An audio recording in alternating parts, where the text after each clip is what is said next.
So spirit would represent your grandmothers, your grandfathers, your deities, your gods, your goddesses, and it's really important to consider that, especially right now. Spirit is the most important right this second. And that's because we're coming into a time where this equinox is about balancing. And at this time, usually there's a male god that has to die, has to go down, and if you remember, if you know the song, we'll come from the goddess, and to her we shall return like a drop of rain flowing to the ocean. And then it goes, hoof and horn, all that die shall be reborn.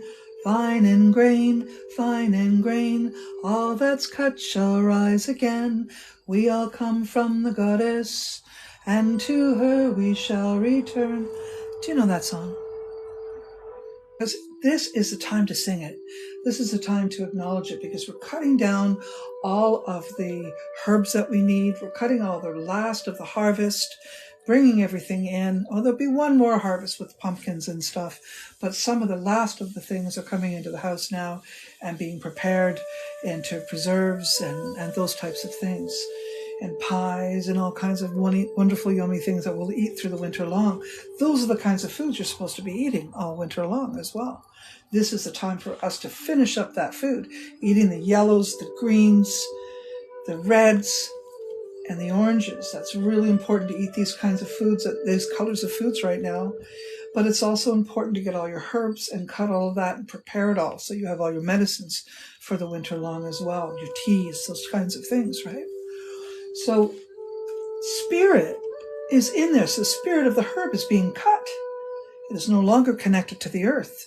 So when you're cutting your herbs, remember, don't place them on the ground. Make sure they go in something, or they go on something, like a blanket or something. When you cut your herbs, put them down on that. They say if the herb is cut and then is directly put on the earth, the spirit of the herb will go into the earth. Of course, why wouldn't it? Why wouldn't it want to? But you want the spirit of the herbs to stay intact. The way to do that is to not let them touch the ground. So we are cutting things, we are killing things in some way, so that we can use them for the winter long, for our benefits, for our livelihood, right? So this is also a time that we want to be grateful and acknowledge the winter energy that's coming is going to sacrifice a male god right now. A male god is usually the one sacrificed. But there are some stories about that are in conjunction with, like Persephone going underground with the seeds of the pomegranate. There's stories about that too. So there's gods and goddesses that have been acknowledged as ones that are sacrificed in some way, because the plants are sacrificing themselves for us. So this is a time of sacrificing. This is why it's also a time to sacrifice your misgivings, things about yourself, and maybe even to forgive yourself. Maybe you were gossiping this year. Maybe you were aligning with one bad side and realized that you were aligning with the wrong side, and you learned something from it. You have to be able to sacrifice your ego.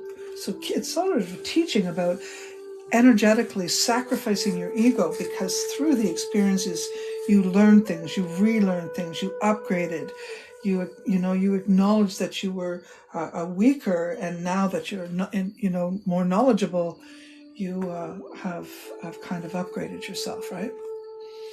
So this is a time that we recognize the death of our god or gods or goddesses, all right, and letting them go.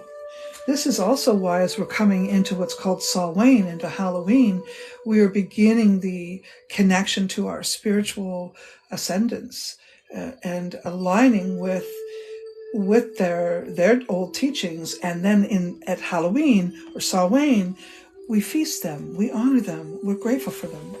In fact, some people at this time of year consider Mabon to be the witches' Thanksgiving.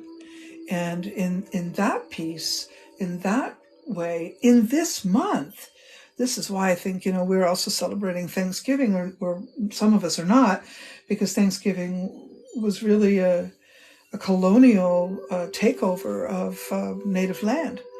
So that's caused a lot of problems over the years. And I'd like to sort of rewind and get back to the witches' Thanksgiving and being grateful for all that has come to me, the goodness that has come to me, and the harsh teachings that have come to me, because they're going to make me a better person for the year to come.